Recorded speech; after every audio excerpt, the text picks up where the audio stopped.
Jaz sem Vesna Tomaževič, urednica revije in vas bom danes vodila čez tale naš virtualni dogodek. Z mano so, poleg predsednice in podpredsednika društva, Mateja Seje in Dušana Barage, ki sem prepričana, da jih dobro poznate, sta tu še gastroenterolog Matic Koželj z ljubljanskega UKC-ja in pravnica Sanja Jablanovič iz Pravno-informacijskega centra nevladnih organizacij ali PIC, kot rečemo skrajšano.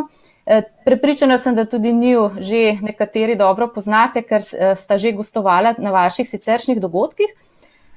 Še eno osebo imamo danes z nami, ki pa jo ne vidite, je pa še naša sodelavka Alenka Sušnik z Financ, ki bo pa v ozadju skrbela za tehnične podrobnosti. Tako da upam, da bo šlo vse po planu. Najprej nekaj osnovnih navodil, da boste vedeli, kako bo webinar potekal. Trajal bo predvidoma 45 minut. Zastavili smo si cilj, da poskusimo čim bolj razjasniti, v kakšnem položaju ste bolniki s KVČB med to epidemijo, tako z medicinskega kot tudi pravnega vidika, zato imamo pravnico danes z nami. Na društvu so te dni prejeli veliko vprašanj po mailu, ki se nanašajo tudi na bolniške staleže, na to, kako je KVČB povezan s COVID-om, kakšna tveganja imate, večja, manjša, tako da smo rekli, da bomo poskušali nekaj teh dilem razjasniti. Na vaši desni strani vidite tudi eno belo tablo, vidim, da že pošiljate pozdrave. Ja, ta tabla je namenjena za postavljanje vprašanj. Probali bomo na koncu na kakšno zanimivejše tudi odgovoriti. Upam, da razumete, da mogoče ne bomo mogli na vsa, sploh če jih bo veliko, ampak se bomo potrudili. Tako da bi jaz zdajle pa kar prosila Matejo Seje in Dušana Barago, da malo pozdravita. Mateja? Dragi člani društva, dragi sodelujoči, prisrčen zdrav pozdrav tudi v mojem imenu in dobrodošli na našem prvem spletnem strokovnem srečanju v webinarju. Upam, da ste vsi zdravi in dobro. Rada bi povedala, da ko je bila razglašena epidemija bolezni COVID-19, smo se v društvu še bolj trudili z obveščanjem naših članov, tako preko elektronske pošte, kot tudi preko naše spletne strani. Žal se zaradi razmer trenutno ne moremo srečati v živo, zato smo se odločili, da skupaj s časnikom Finance in njihovo revijo Medicine ljudje pripravimo prvo virtualno strokovno srečanje. Upam, da vam bomo tekom srečanja odgovorili na vsa pereča vprašanja, ki jih pa lahko postavljate tudi med samim potekom v rubriki Klepet. Če bodo razmere narekovale in se bo pokazala potreba, bomo tudi v bodoče organizirali še več takih srečanj in vas povabili k poslušanju. Iskrena hvala časniku Finance, da nam je omogočil webinar in vsem sodelujočim, da ste se odzvali povabilu in smo lahko v tako kratkem času pripravili današnje srečanje. Dušan, prosim. Ja, lepo pozdravljeni vsi.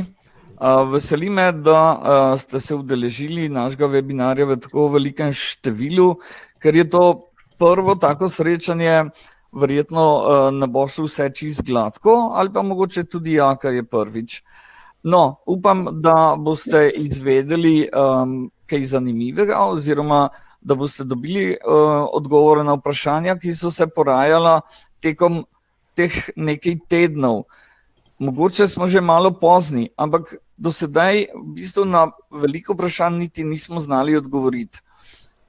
Odgovarjali smo preko kronofona in tako po telefonu kot po elektronski pošti, in ker je bilo teh vprašanj veliko in ker bi zagotovo zanimala tudi druge člane našega društva, pa tudi ne člane, smo se odločili, da poskušamo na razna vprašanja, na tista, ki so že bila zastavljena, pa tudi na tista, ki še bodo, odgovoriti preko tega webinarja.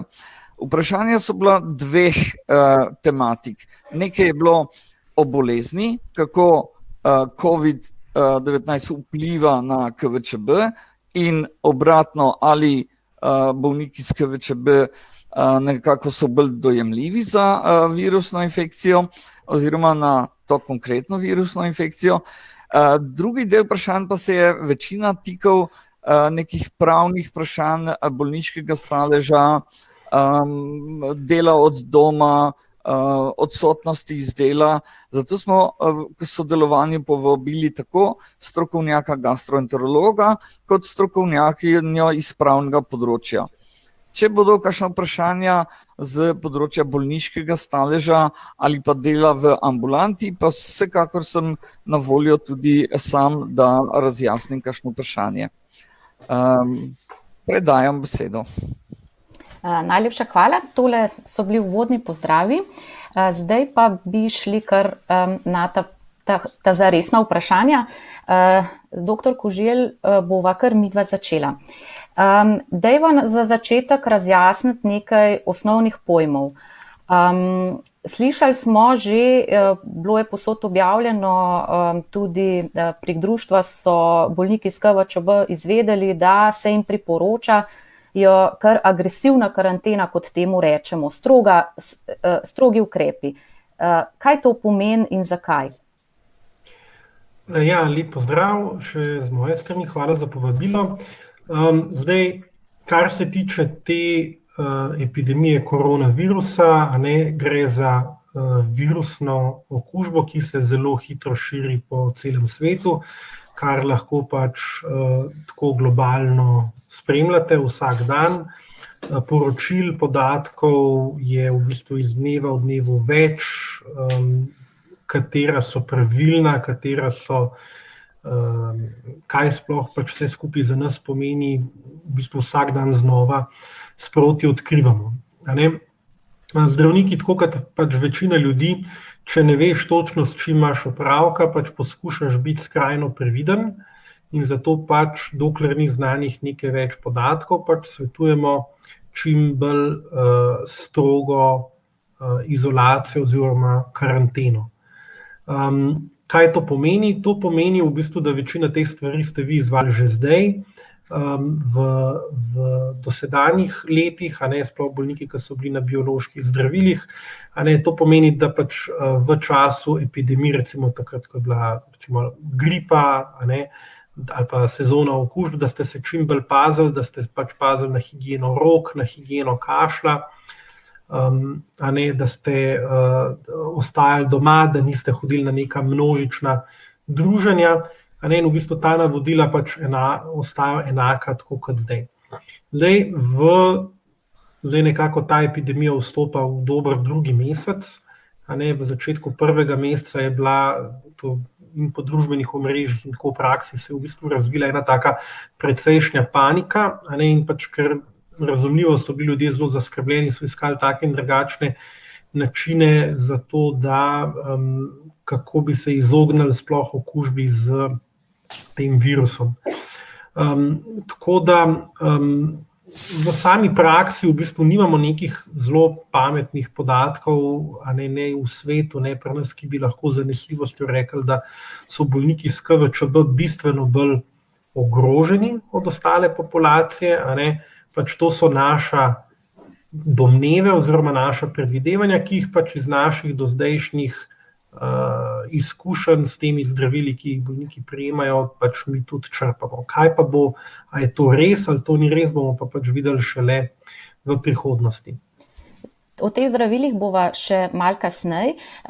Dajte nam malo povedati, kako ste organizirali delo gastroenteroloških ambulant in zakaj je bilo to potrebno na ta način. Ja, zdaj v praksi v prvih 2 tednih se v bistvu smo tudi mi ugotovili, da se je to življenje ali pa obisk zdravnikov se je zelo ustavil, kar zdaj že prinaša pač določene posledice. Na srečo se da z večino naših bolnikov pač stvari urediti tudi že po telefonu, nadaljavo, včasih pa pač ne gre brez tega kliničnega pregleda. Tako da na naši kliniki, na kliničnem oddelku za gastroenterologijo še vedno pogledamo vse nujne paciente, bolnike, ki so bili naročeni na neke redne kontrole oziroma zaradi nekih poslabšanj. Smo vsaj poskušali poklicati v tem času in poskušali po telefonu optimizirati njihovo terapijo, ker imamo pač sistem e-zdravje in e-recept. Na naši kliniki imamo tudi enoto za biološka zdravila in tukaj je res naša vodja, dr. Smrekarjeva in naše sestre so naredile zelo modro in racionalno odločitev, da so se odločili, da bodo čim bolj zmanjšali število kontaktov. Se pravi, podaljšali smo delo naše infuzijske enote, jo raztegnili na 12 ur, tako da načeloma več kot 3 bolniki istočasno v naši ambulanti ne sedijo. Tudi bolnike smo naročili na daljše časovno obdobje, zaradi same narave virusa, ker vemo, da se lahko širi kapljično, da se lahko širi po zraku, da omogočamo zadostno zračenje. In da bolniki ne čakajo, da bolnik pride v ambulanto, pride po infuzijo in odide domov. Da ni tega sedenja, čakanja in pač s tem čim bolj zmanjšamo možnost prenosa bolezni. Dobro, kaj pa, če do okužbe pride oziroma sumimo, da bi se lahko okužili? Kakšna so najnovejša navodila za bolnike s KVČB? Kaj narediti? Zdaj, sum na okužbo, jaz bi tako rekel, sum na okužbo s tem virusom COVID, te zadeve se v bistvu zdaj zelo spreminjajo, ker nekako ugotavljamo, da ne vemo čisto točno, koliko ljudi je dejansko bilo okuženih. Ne vemo, kaj ta virus pač prinaša. Vsi dnevno spremljamo podatke iz različnih držav in se čudimo, kako imajo ene države zelo visoko smrtnost, ene imajo nizko smrtnost, ene imajo veliko pozitivnih primerov. Zdaj, mi v praksi ugotavljamo, da tudi brisi, ki so vzeti, ne pokažejo vedno 100% rezultata, a bolezen je prisotna ali ni prisotna. To je verjetno zaradi tega, ker virus ni isto ves čas prisoten v tem nosno-žrelnem prostoru, tako da tudi same diagnoze ne moramo z zanesljivostjo postaviti. Zdaj, če je komu bolezen, pač načeloma vsi bolniki, ki imajo pač sum KVČB in jemljajo neka imunosupresivna zdravila, se pravi od Imurana do bioloških zdravil, pač spadajo v ogroženo skupino in se svetuje, da se jih napoti v primeru suma na bolezen na odvzem brisa.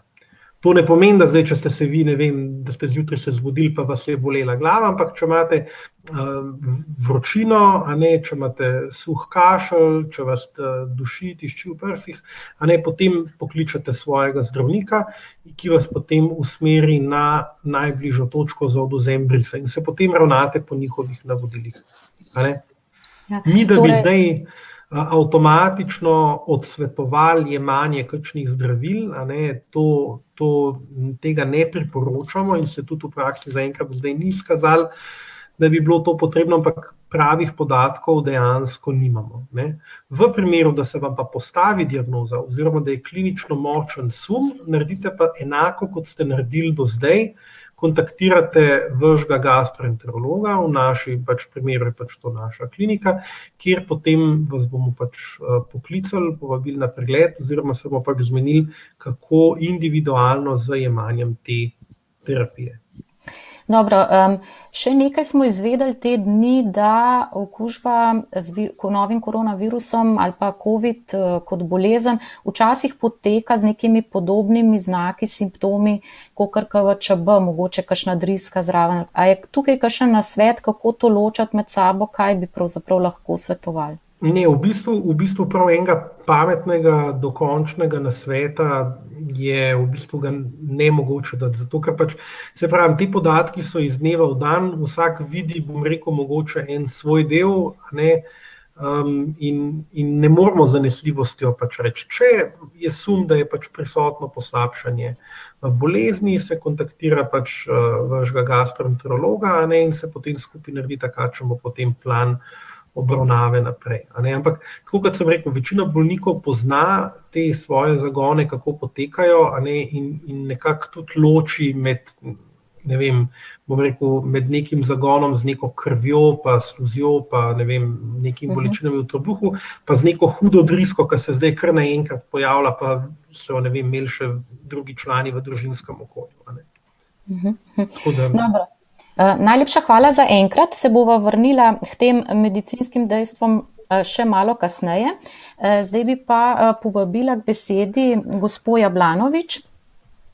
Torej, zdaj smo slišali, ne, da so ukrepi za bolnike s KČB predvsem v tej smeri in vsi na sveti, ne, da se poskušajo čuvati, da se ne bi nalezli novega virusa.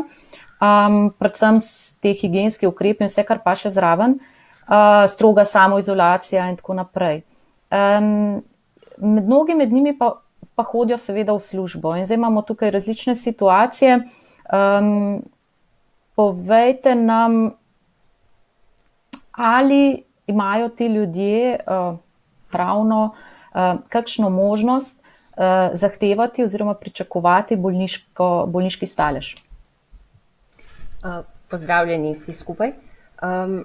V bistvu prvo, kar bi jaz rada poudarila danes na tem našem skupinskem dogodku, seveda govorimo o nekih splošnih pravilih, o nečem, kar naj bi generalno veljalo.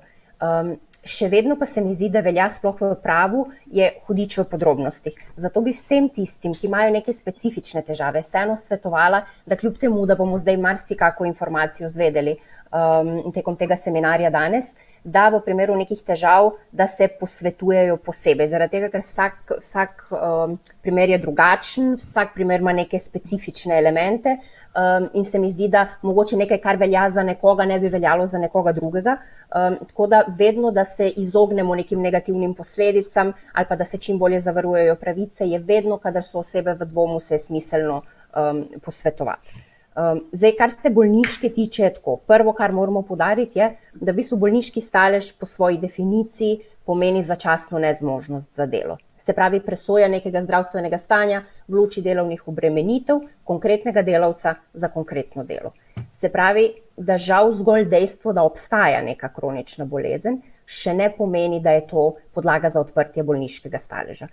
Kljub temu, da so se nekatera pravila nekoliko spremenila in nekoliko razrahljala v tem času epidemije, kar pomeni, da lahko osebni zdravnik recimo podaljšuje oziroma odpre bolniško tudi po 30 dnevih, kar prej ni bilo mogoče, da nadomestila za čas bolniškega staleža trenutno krije Zavod za zdravstveno zavarovanje, pa nekako ta presoja elementov obstoja podlage za bolniški stalež ostaja enaka. In tudi potrebno je povedati, da nekako zdaj, ker že se prevešamo v drugi mesec te epidemije in teh izrednih razmer, so se reči malo skristalizirale. Na začetku smo se še malo lovili, ni bilo čisto jasno, kdo ima kakšna navodila. Zakon se formalno nikjer v nobenem elementu ni spremenil v tem oziru, da bi bolniško urejal drugače. Ampak zdaj pa je jasno stališče že izoblikovano Zavoda za zdravstveno zavarovanje in pa tudi ministrstva, da v bistvu osebe, ki imajo kronično bolezen, zgolj na tej podlagi ne morejo dobiti odprtega bolniškega staleža. Se pravi, bolniški stalež se odpre samo takrat, kadar dejansko obstaja nek zdravstveni razlog. Ali lahko zdravnik napiše kakršnokoli mnenje, potrdilo, priporočilo, na podlagi katerega bi delodajalec bil recimo dolžan umakniti takega zaposlenega z delovnega mesta? Zdaj tako je. Jaz sem slišala veliko teh nekih nasvetov delavcem, da naj osebni zdravnik napiše potrdilo. Tukaj bi jaz tako rekla, glede na to, da gre za delovno razmerje, formalno gledano osebni zdravnik nima neke posebne teže, njegovo mnenje ni na ta način za delodajalca zavezujoče. Če gre za delavca, ki ima kooperativnega delodajalca, ki razume, v kakšni stiski je delavec in tudi v končni fazi delodajalca, ki ima možnost, da napoti recimo takega delavca na čakanje na delo zgolj na podlagi mnenja osebnega zdravnika, potem je to zagotovo lahko ena izjemno dobrodošla rešitev. Včasih tak delodajalec mogoče niti ne bo potreboval nekega pisnega mnenja osebnega zdravnika. Ampak zagotovo pa mislim, da je tukaj vloga specialistov medicine dela bistveno večja, ker tudi po zakonu o delovnih razmerjih in zakonu o varstvu in zdravju pri delu je mnenje medicine dela za delodajalca zavezujoče in mu mora slediti. In zdaj na začetku, kot sem rekla, so stvari bile malo nejasne, zdaj v tem mesecu so se pa tudi sestali razširjeni strokovni kolegiji na ministrstvu ki so pač specialisti za medicino dela, kjer so bila podana določena navodila, na kakšen način je potrebno delovati, kako predvsem preventivno delovati na delovnem mestu, o tem, kako morajo delavci biti obveščeni o vseh teh preventivnih ukrepih, predvsem pa o tem, kako izvajalci medicine dela morajo sodelovati v vsem tem procesu, zavezani so posameznemu delodajalcu dati neke napotke in konkretne ukrepe. Predvsem je pa tudi neko mnenje, da osebe z določenimi kroničnimi boleznimi imajo možnost, da se jih izloči iz delovnega procesa. Tukaj pa ne gre za neka absolutna merila. Pač tukaj lahko medicina dela presodi. Medicina dela ima vedno vpogled v medicinsko dokumentacijo posameznega delavca in se potem lahko odloči, ali je za tega posameznega delavca so potrebna kakšna posebne omejitve ali pa mogoče kakšni ukrepi, ali je pa morebiti potrebno tega delavca umakniti iz delovnega okolja.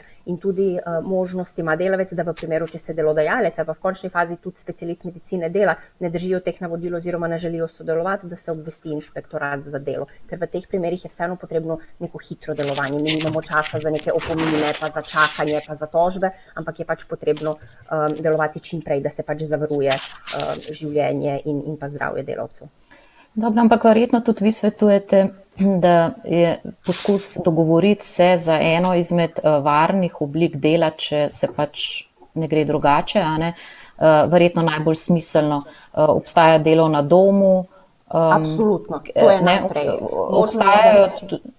Obstaja tudi ureditev delovnega mesta na način, da je varno delati. Tako, če pač govorimo samo, o neki izločitvi iz delovnega procesa, so to možnosti, ki jih ima delavec, ampak v prvi vrsti pa vsekakor, bodi si, da je zagotovljeno, to je najlažje, če je mogoče zagotoviti delo na domu, se pravi, da samo delavec opravlja enako delo, kot ga je opravljal do sedaj, samo v delovnem okolju. Glede na te izredne razmere in na epidemijo je ta možnost bistveno olajšana, zaradi tega, ker na splošno veljajo precej stroga pravila. Potrebno je posebno pogodbo o zaposlitvi skleniti, potrebno je pregledati okolje delavca, kjer bo delal, potrebno je obvestiti inšpektorat. Sedaj je to bistveno bolj nekako olajšano, kjer se samo napoti delavec na delo doma, obvesti se po elektronski pošti in inšpektorat, ni potrebno preverjati okolja, se pravi, to je najlažje. Za tiste delavce, ki pa dejansko ne morejo opravljati dela na domu, je pa možno, da mu delodajalec naloži bodi si neko drugo delo, ki se ga mogoče lahko opravlja na domu, bodi si, da ga mogoče premesti na neko drugo delo, kjer je pa malo manj izpostavljen tveganjem. Vsekakor pa mora vsako delo biti tako, da ga je delavec zmožen delati. Zato, ker velikokrat, kadar govorimo o osebah, ki imajo neko kronično bolezen, ponavadi te osebe imajo tudi neko invalidnost in določene omejitve pri delu, katere pa delodajalec mora spoštovati. Jaz bi mogoče na tej točki poudarila, da kljub temu, da mi imamo izredne razmere zdaj in da neka določena pravila igre so se spremenila, te temeljne obveznosti delodajalca in temeljne pravice delavca ostanejo. Se pravi, varno in zdravo delovno okolje, spoštovanje bolniških staležev, spoštovanje omejitev iz invalidnosti, nalaganje delavcu dela le tistega, ki ga zmore in za katerega je dejansko zmožen ga opraviti. Se pravi, to so vse pravice delavcev, ki ostajajo nespremenjene, ne glede na to izredno situacijo. Vedno je pa seveda tudi možnost, da se delodajalec odloči, da napoti delavca na čakanje na delo doma. Ta odločitev je seveda zdaj bistveno olajšana, če lahko temu tako rečem, ker je država omogočila povračilo nadomestil in je bistveno finančno breme bistveno manjše za delodajalca v tem času. Zato se mi zdi, da je tudi to lahko ena od rešitev, ki se jih delavec in delodajalec poslužita. Vsekakor je dogovor prva stvar. Lahko se v končni fazi dogovorita tudi za izrabo starega letnega dopusta, ampak samo dogovor. Se pravi, delodajalec ne sme prisiliti delavca, da koristi dopust. Če se pa strinjata, pa se lahko tudi koristi dopust, ker je to v končni fazi tudi za delavca lahko ugodneje, kar se nadomestila tiče. Dobro, samo še ena podrobnost. Kaj pa starši otrok s KVČB? Tudi oni imajo verjetno ista pravila. V bistvu tako ista pravila, ker tukaj bolniška, kadar gre za nego družinskega člana, tudi pride v poštev takrat, ko je družinski član dejansko bolan in potrebuje nego. Samo neka preventivna bolniška, pač žal ni možnosti v zakonu, da se samo za to odpre. Je pa Dobro. seveda možno, če gre za mlajše otroke, a veste, da delavec zdaj zaradi višje sile ostane doma, ker ti otroci v bistvu ne morejo hoditi v šolo in je pač potrebno neko varstvo doma in je lahko to neka podlaga, ki je sicer ne toliko direktna, ampak malo bolj indirektna, da dejansko ostanejo starši doma z otroci. Dobro. Doktor Baraga, zdaj bi pa jaz šla k vam. Vi ste pravzaprav tudi v tej vlogi, ste bolnik, imate KVČB, ste tudi na bioloških zdravilih, ampak hodite v službo in ste kar precej izpostavljeni pravzaprav na svojem delovnem mestu. Dajte nam povedati, kako pa vi razmišljate, ste razmišljali, da bi šli na bolniško? Ja, v bistvu si to velja za cel čas našega dela, ne. V vsakem primeru lahko kadarkoli pač se nekaj nalezeš v službi, posebno če si na zdravilih, ki pač nekako spremenijo tvoj imunski odgovor. Ampak jaz moram reči, da tam nisem nikdar imel težav in pri delu seveda malo bolj pazim in jasno, da je bilo zdaj, ko je bil to nov virus, ki ga nismo poznali, za katerega vemo, da je po eni strani zelo virulenten, po drugi strani pa so v družini člani, od katerih je nekdo bolan, drugi pa ne zbolijo, niti niso pozitivni na bris. Tako da veliko o tej bolezni še ne vemo. No, ko pa se je virus pojavil, jasno, da so prišli malo strahovi in predvsem zato, ker nismo imeli zadost zaščitne opreme. Imeli smo samo navadne maske kirurške in ostalega pa praktično ne. Posebno v zdravstvenih postajah, kjer so malo bolj oddaljene in niti nimamo že tako ali tako na razpolago takih zaščitnih sredstev. Zato je bilo zelo dobrodošlo, da smo v bistvu takoj nekako ambulante zaprli, preprečili dostop preveč bolnim ljudem in si nekako zagotovili dovolj znanja in tudi dovolj zaščitnih sredstev. Potem pa smo začeli delati normalno naprej, tudi sam nisem bil noben dan na bolniški zaradi tega, ker bi bil v strahu, da sem bil nalezel. Namreč meni se zdi, da je tako, ne, strah je potreben, ampak tisti strah, da si bolj previden. In potem, če si lahko dovolj previden, se tudi drugih bolezni ne boš nalezel. Sej virusi kar ne skačejo tako, ne. Če se ti pravilno obnašaš, umivaš roke, razkužuješ, nosiš zaščitna sredstva, potem je zelo, zelo majhna verjetnost, da se boš okužil.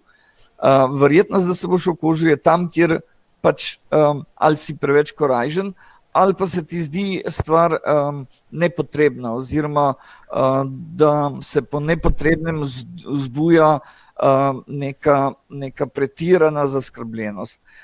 Tam seveda pride do okužb in kjer so bili zelo na tesno skupaj ljudje, ki niso pazili, so se na veliko okužili. Čim pa se malo pazi, če se umiva roke, če se razkužuje, če se pazi na higieno, kašlja, potem zgleda, da le ne pride tako enostavno do okužbe. Tako da jaz moram reči, da smo tudi skratka na mojem delovnem mestu, ki je recimo bolj izpostavljeno, moram reči, da se prav pretirano ne bojim, da imam neko večjo možnost, da se bom okužil, kot pa če grem, ne vem, v trgovino, kjer nihče ne pazi na to. Dobro, doktor Koželj, zdaj bi se pa jaz z vami vrnila na samo bolezen COVID. Vi ste prej omenil, da imamo malo podatkov, da veliko stvari konec koncev še ne vemo, ampak poskusva vseeno razjasniti nekatere stvari. Ali ima okužena oseba s KVČB večje tveganje za težji potek COVID-a? Na to vprašanje se v bistvu ne da odgovoriti, ker ne moramo tega vnaprej vedeti, ne. Tako da ne morem sploh pač ne morem reči niti za, niti proti. Kakšne? Kar. Dobro, ampak namreč povezano s tem vprašanjem je vprašanje zdravil, verjetno ne samo same bolezni, ampak tudi posledično zdravil, ki jih te bolniki prejemajo. A so teorije ali so že dejstva, ampak kaj zdaj vemo o jemanju imunosupresivnih zdravil in poteku bolezni, kot je COVID? Mislim, po doslej znanih podatkih, kar vemo od nas oziroma iz tujine, je, da z gotovostjo lahko rečem, da nismo našli, da bi bolniki s KVČB bistveno odstopali od ostale populacije. Nikjer niso opazili, recimo, da bi po eni bolnici prišlo ogromno bolnikov s KVČB na imunosupresivni terapiji. Tega ni. Zdaj, a je to tveganje za težji potek, recimo, ali pa za samo dobito okužbe, recimo, da je 10% ali 20% ali 500%, tega ne moremo reči. Mi, kar vemo o zdravilih, mi pač smo postavili, oziroma v tujini so postavili določene skupine ekspertov, to so pač infektologi, gastroenterologi, farmakologi, ki pač so nekako po njihovem mnenju, ki pač ne temelji na nobeni študiji bolnikov s COVID, ampak samo na mehanizmu, kako zdravila delujejo, so nekako bili mnenja, da edino zdravilo, ki bi lahko povzročilo večje tveganje za slabši potek bolnikov, za slabši potek bolezni COVID-19, da so velike doze kortikosteroidov. S tem, da moramo vedeti, da mi kortikosteroide pač smo v Sloveniji precej restriktivni do tega, da jih pač damo samo takrat, ko smo mnenja, da pač bolnik to res nujno potrebuje in jih tudi probamo potem čim prej znižati. Pač, to je ena zadeva. Potem je bilo pa mnenje še med temi ekspertnimi skupinami, da bi lahko morda bolniki, ki jemljejo še azatioprin, metotrexat, tofacitinib recimo, če bi zboleli z boleznijo COVID-19, da bi razmislili o začasni prekinitvi teh zdravil. Ampak kot naši bolniki vejo, to mi delamo že tako ali tako. Tudi če imate, vi gripo recimo, ali pa če imate neko prehladno obolenje, se zmenimo, prestavimo infuzijo, svetujemo, da se prestavi aplikacijo. Tako da to niso neka, tako bom rekel, čist nova navodila. To so neka splošna navodila, ki jih v Sloveniji smo že nekako do zdaj precej upoštevali. Verjetno obstaja nek strah, da bi bolniki samoiniciativno nehali jemati zdravila. Zato so tudi potrebna vsa ta navodila, da se jih opozarja. Ali nam lahko v tej luči poveste kaj tudi o neki hipotezi, o kateri slišimo, da naj bi zmerna imunosupresija mogoče celo bila dobra, da to sploh ni nujno? Ja, sej, pač neka vse splošna taka teorija je, da ta prekomeren odziv našega imunskega sistema na virus povzroči te težke oblike bolezni, s temi zapleti, s temi hudimi pljučnicami in pridruženimi simptomi. Tako da teorija je tudi v tem, da bi ljudje, ki imajo zmanjšan imunski odziv, da bi potem tudi lažje preboleli to bolezen. Tega pač se pravi. Tega ne bomo mogli vedeti, dokler ne bo enkrat to vse skupaj mimo, dokler ne bomo imeli neke serologije, ko bomo potem lahko testirali 1000 ljudi s KVČB, pa pogledali, koliko jih je bilo v stiku s to boleznijo, jih vprašali, ali so imeli kakšne težave, ali so sploh imeli kakšno tako klinično obliko bolezni, ali so bili v bolnici. Takrat bomo to lahko pol z neko večjo gotovostjo rekli. Do takrat pa ne moramo reči, da je to zdaj pač nesrečen primer, da je nekdo hudo zbolel. Razumem. No, pa dajva vseeno za konec ponoviti, če ste okuženi, kakšna so načelna pravila glede ukinjanja katerih koli zdravil? Jaz tako svetujem, ne ukinjati stvari preventivno na lastno pest, ker sami veste, da si s tem lahko na dolgi rok naredite več škode kot koristi. Mi svetujemo, pač pregledov nismo odpovedali, še vedno boste hodili k nam na redne kontrole, mogoče se bomo slišali pač samo po telefonu, pa takrat nas boste lahko vprašali glede vaših zdravil, ampak res odsvetujem, da pač sami ukinjate neka zdravila. V primeru, da je sum, da ste bili v stiku, recimo, da je v družini nekdo imel to bolezen ali pa nekdo v bližnji okolici ali pa da so vam celo postavili diagnozo, v tem primeru pač kontaktirate svojega gastroenterologa in se z njim pomenite, kako in kaj v tem primeru individualno glede zdravil. Zakaj vašega gastroenterologa? Zato, ker ima on v bistvu vso vašo dokumentacijo relevantno, večina vas ima dolgotrajno bolezen in pač tudi ve, katera zdravila so bila učinkovita v preteklosti in koliko je smiselno recimo z nekim zdravilom ukiniti. Za nekoga, ki ima blago obliko bolezni, pa ki je to njegovo prvo biološko zdravilo, je to druga zadeva kot za nekoga, ki je 5 let imel zelo aktivno bolezen, pa smo zdaj komaj dosegli remisijo. Pač te stvari je treba potegniti na tehtnico. Mi smo tukaj zato, da se skupaj z vami odločamo in da skupaj prevzamemo neko tveganje za to, da bo neka stvar šla v redu ali pa ne bo v redu. Ker vi morate vseeno videti, ne glede na to, ali virus je ali virus ni edina bolezen, ki je. Še vedno je vaša bolezen, je še vedno, bom rekel, aktivna, še vedno bojo ljudje, imeli infarkte, bojo imeli vnetje žolčnikov in tako naprej. Svet se ni ustavil, življenje se ni ustavilo zaradi tega virusa. Mi smo se ustavili kot ljudje. Še vedno je torej na prvem mestu poskrbeti, da osnovna bolezen ostane v remisiji. Tako. In če imamo zdravilo, ki deluje, se ga v bistvu bolj držati, kakor ne. Ja, absolutno. Mi že tako, za večino pač ljudi, ki imajo težje oblike bolezni, se vse zadeve tako pretresemo skupaj na sestankih, se ne odločamo nekaj tako na glavo in res dobro premislimo tudi za kakšne, bolj tvegane kombinacije zdravil, a je to res potrebno, a se ne da na kakšen način drugače. Pri nas je bilo še vedno zelo liberalen dostop do zdravil, če smo mislili, da kdo kakšno zdravilo rabi, ga je tudi dobil, tako da zaradi tega pač nobenemu ni treba nekaj posebej skrbeti. Dobro, hvala za ta pojasnila. Mateja, zdaj bi jaz to v bistvu takole rekla, počasi bomo zaključili, preden pridemo do še tistih vprašanj, na katera bomo poskusili odgovoriti.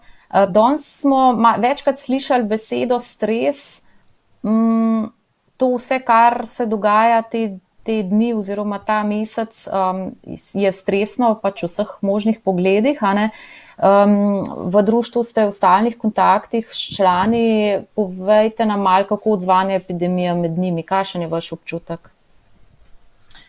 Ja, v času razglasitve epidemije bolezni COVID-19 je bilo opaziti med člani društva povečano zaskrbljenost, pri nekaterih celo precejšnjo stisko. Seveda smo vsem, ki so rabili pomoč, nasvet ali svetovanje, tudi pomagali.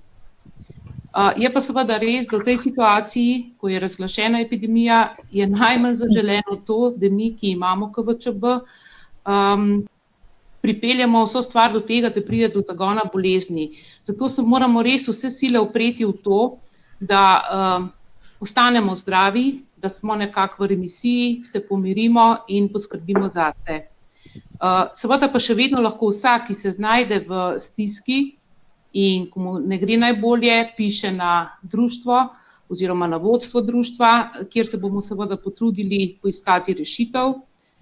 Včasih mogoče v taki situaciji pomaga že to, da pokliče svojega prijatelja, sotrpina v društvu, se z njim malo pomeniš, pokramljaš ali poiščeš potem pomoč pri naših terapevtkah, ki nekako nudita tudi psihološko podporo. Pomembno je to, da se vsi zavedajo, da niso sami v tej situaciji. Okay. Zdaj je pa čas za vprašanja. Nekaj vprašanj je prišlo že vnaprej po mailu in sva jih z dr. Koželjem že pogledala.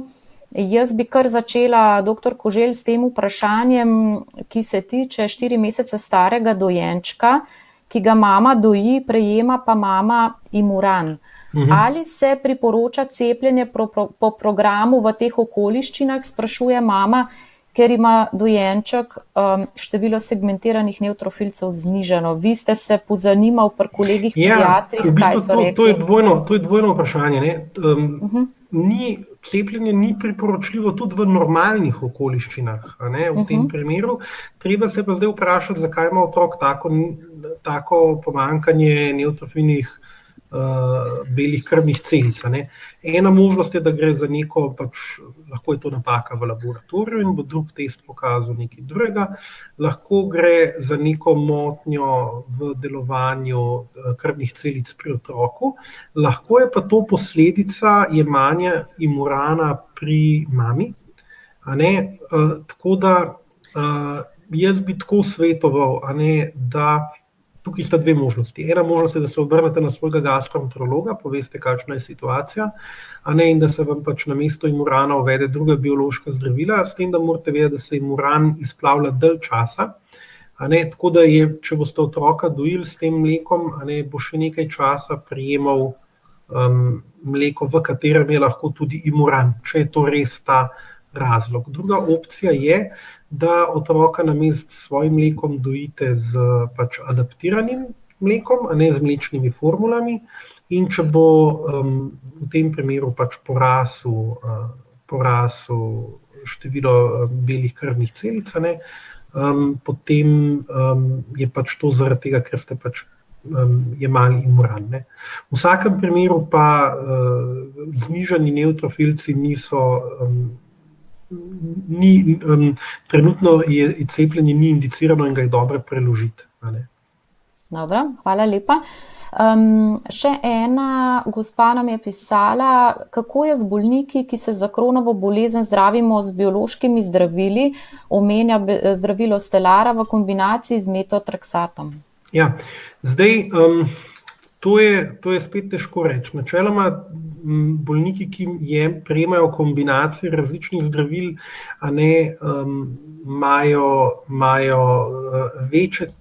naj bi imeli večje tveganje za težji potek bolezni COVID-19, če jo že dobijo. S tem, da večina teh bolnikov, ali pa skoraj vsi od teh bolnikov so prejemali kombinacijo azatioprin in infliximab. Ta kombinacija se pri nas recimo zelo redko uporablja, mi zagovarjamo malo drugačno stališče, da mi poskušamo dajati infliximab v višjih dozah, in se že v osnovi izogibamo tem kombinacijam. Ampak to, kot sem rekel, vsi ti, ki dobivate infuzije infliximaba in zraven dobivate še azatioprin, se pravi Imuran, boste tudi ob naslednji infuziji se boste sigurno pogovorili s svojim zdravnikom glede tega, in boste verjetno vam bodo vsaj začasno to kombinacijo ukinili. To mislim, da je bilo tudi eno od vprašanj, ki je bilo tlele na desni strani.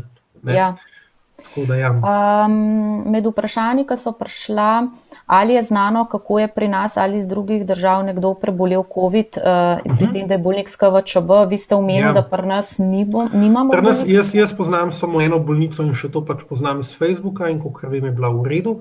Drugač je tako,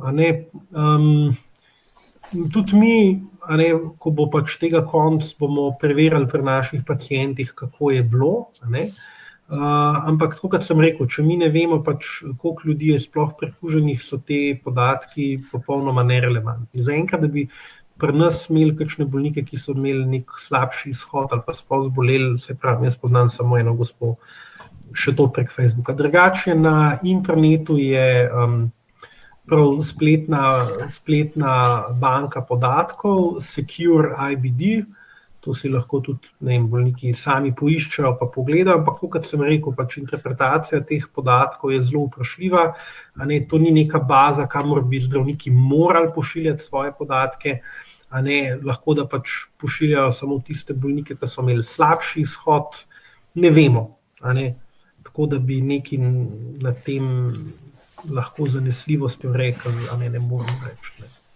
Dobro. Še eno vprašanje. V maju imam predviden pregled za Crohnovo bolezen. Ali se bodo ti predlagani pregledi izvajali po predvidenem terminu ali kako drugače? Zdaj, čist 1000% ne moramo reči. Jaz lahko za našo kliniko govorim, da so zelo proaktivno pristopili k sami situaciji. Se pravi, kar se tiče bolnikov, ki se vodijo v naši ambulanti za biološka zdravila, vse poteka kot do zdaj, razen da mogoče koga pokličemo po telefonu, namesto da pač mu rečemo, naj pride v ambulanto. Ne zato, da vas mi ne bi hoteli videti, ampak zato, ker pač smatramo, da pač vsak stik, ki pač ni potreben, je pač zlata vreden.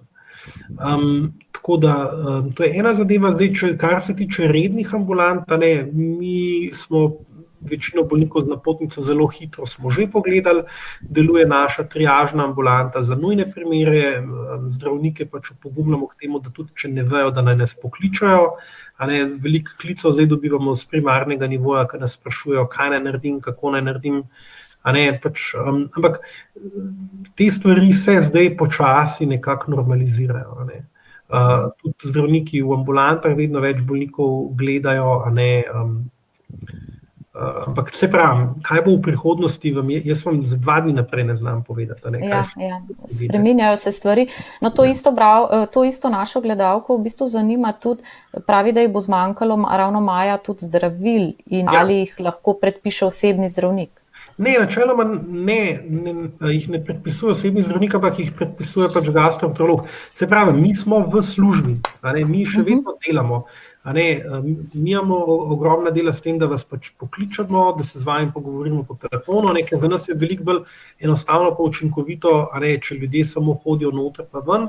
Ampak gledajte, pišite po elektronski pošti, to je najbolj, bom rekel, zanesljiv način, in vam bojo garant odgovorili, kako in kaj glede zdravil. Če pa ne prejemate bioloških zdravil, če pač prejemate vsa ostala zdravila, vam seveda lahko tudi vaš izbrani zdravnik pač predpiše. Dobro. Še eno vprašanje, ki boste verjetno tudi rekel, da ne veste oziroma da ne vemo, glede cepljenja otrok s KVČB, ki prejemajo imunosupresive, ali bodo cepljeni s cepivi proti novem koronavirusu, ko enkrat bodo? To je v bistvu tako malo, ne bom rekel neumno vprašanje, ampak ne moram odgovoriti na to, ker ne vemo niti, za kakšen tip cepiva bo šlo. Vi veste, da recimo na cepiva, tako kot so živa cepiva, recimo proti hepatitisu B ali pa proti rumeni mrzlici, imajo bolniki, ki prejemajo biološka zdravila, imajo pač kontraindikacijo. Ampak tako da v vsakem primeru, kot cepivo bo, takrat se bo tudi povedali, kje so pač rizične populacije, ki pač cepiva ne morejo dobiti. Cilj nekih takih masivnih cepljenj ni to, da boš ti cepil 100% ljudi, ampak da boš cepil 95% ljudi. Da se pač virus ne bo širil naprej v populacijo. Tako da glede tega vam ni treba biti v skrbeh, ko cepivo bo, če cepivo bo, kakšno cepivo bo. O teh stvarih se bo pač naprej zapogovarjal. Zdaj smo vsi v stiskah, vsi imamo, bom rekel, ogromno enih vprašanj in pač iščemo neke podatke, na podlagi katerih bi lahko te odločitve sprejemali, ampak pač žal dobrih podatkov pač ni še. No, zdaj pa še eno vprašanje za konec, ki ste se nekateri verjetno čudili, zakaj še nihče nič ni o konoplji vprašal. Ali konoplja normalizira gibanje črevesja v primerih bolezni KVČB? Ne. Hvala lepa. Hvala lepa za ta izčrpen odgovor. Izčrpali smo vsa vprašanja, ki so prispela in ki so bila tudi na tabli. Nekatera vprašanja na tabli sem namenoma izpustila, ker mislim, da smo na njih odgovorili med tem, ko smo se pogovarjali. Bi zdaj v bistvu vas vse skup samo še lepo pozdravila, se vam zahvalila za sodelovanje. Vsem, ki ste vztrajali do konca, hvala za pozornost. Upamo, da smo bili koristni, če ne vsaj ne preveč dolgočasni, da ne rečem zabavni. Upam, da se kmalu vidimo in ostanite zdravi. Adijo. Nasvidenje. Nasvidenje. Videnje.